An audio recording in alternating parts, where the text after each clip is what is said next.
Carolyn Nichols, certified holistic nutritionist here at the Energy Shack to give you truths that you need to know today about sleep.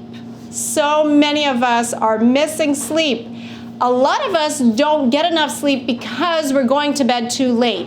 But there definitely is a great population of people that, although they're getting to bed at a reasonable time, number one, having so much trouble falling asleep, or you can fall asleep, but you keep waking up through the night. And then you may have trouble going back. And the worst part is that when you wake up, you are not rested. I really want to emphasize, whether you're having sleep trouble or not, I want to emphasize to you how important sleep is. And not just going to bed and getting sleep, but the length of sleep and the actual time you go to sleep really does matter. So let me share just a few key points about getting that incredible, much needed rest. Number one, it is very important that you are getting 7 to 9 hours of sleep if you're an adult. 7 hours has to be the minimum. Many people will say, I function off 5-6 hours sleep.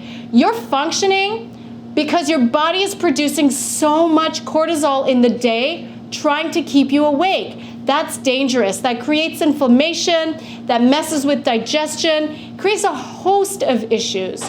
So you don't want to function off 5 to 6 hours of sleep. We absolutely need 7 to 9 hours. And if you're sleeping all the time, 10 hours or 9 hours, that's too much sleep. So you want to get it to a place where you are sleeping 7, 8, 9 hours max of sleep a night, of course, if you're an adult. Now, number two, let's just talk about when to sleep. That's important. Did you know that between the hours of about 9 p.m. and 1 a.m., our hormones are going into balance, and then the waist system starts to go into play? So a lot of people have hormone issues, whether you're male or female, but we're staying up till 11 or 12 o'clock. That does not give your body much time to fix the hormones. So it's very, very important, especially if you have any kind of hormone imbalance in your body, that you're getting to bed at 10 o'clock the latest. And to be honest, the human cycle should be going to bed around 9:30 and getting up around 4:30, 5:30 in the morning. That is the best, perfect ideal. I know we don't live in a perfect world, and that may be very impossible for you, but 10 o'clock should not be impossible.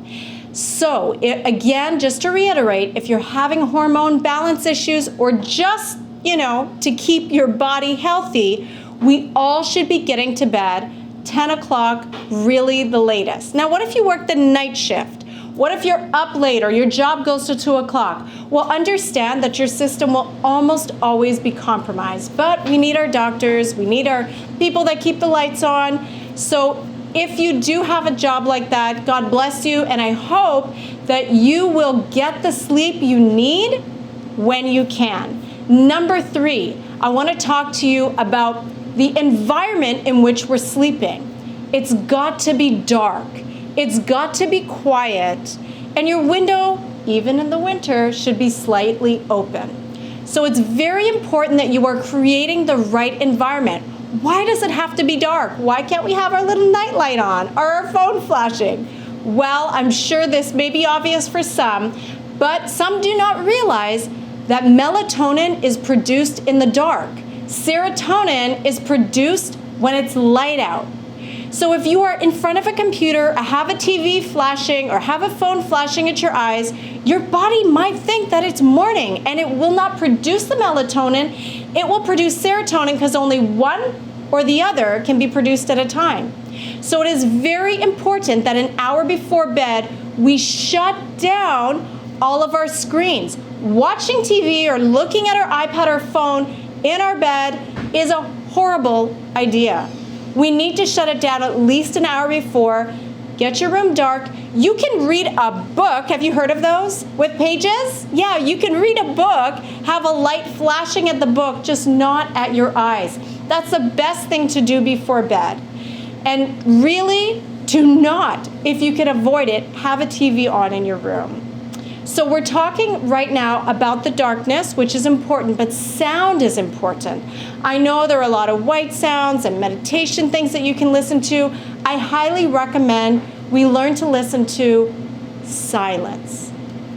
Again, if you've got a lot of thoughts running through your head, you can talk to me. I can show you some other methods on how to fix that. But the truth is we need to have no sound as far as possible, because as soon as the body hears sound, the mind is hearing sounds, it's processing.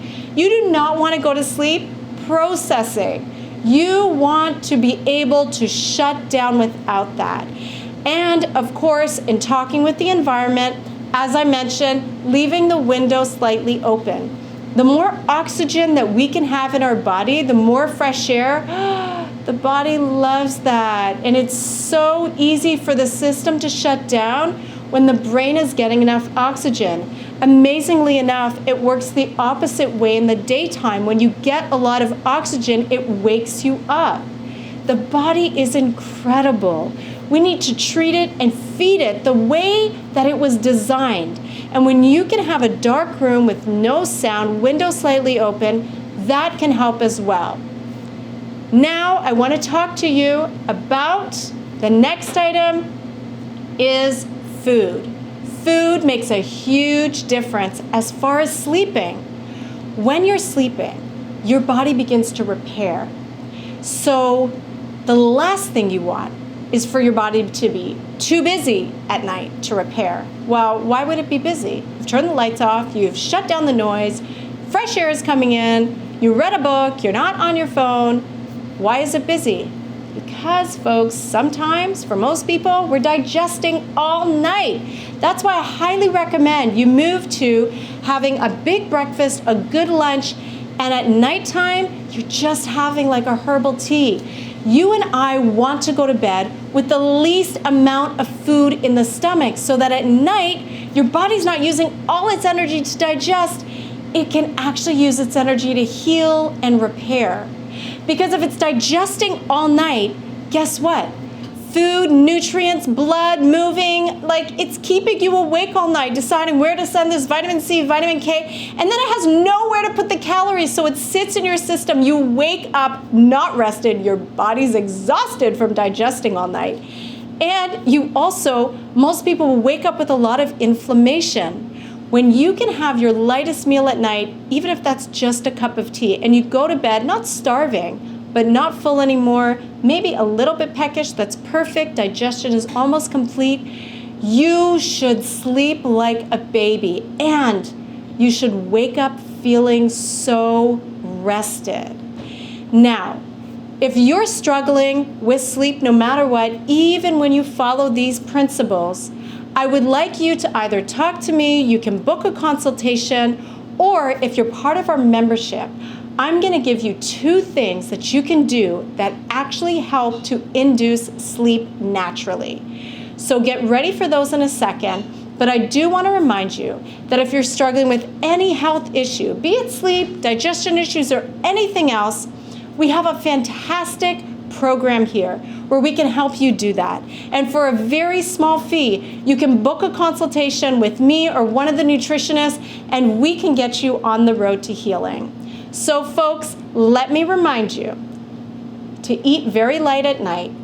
Go to sleep early. Get your 7 to 9 hours sleep. Dark room, window slightly open, no sound, and do me a favor, do yourself a favor. Just shut down that cell phone, that TV, that iPad. Let the melatonin release so that you, my friends, can have sweet sleep. And now, what you've been waiting for, 2 amazing natural remedies that can help induce sleep for those who are struggling. Ready?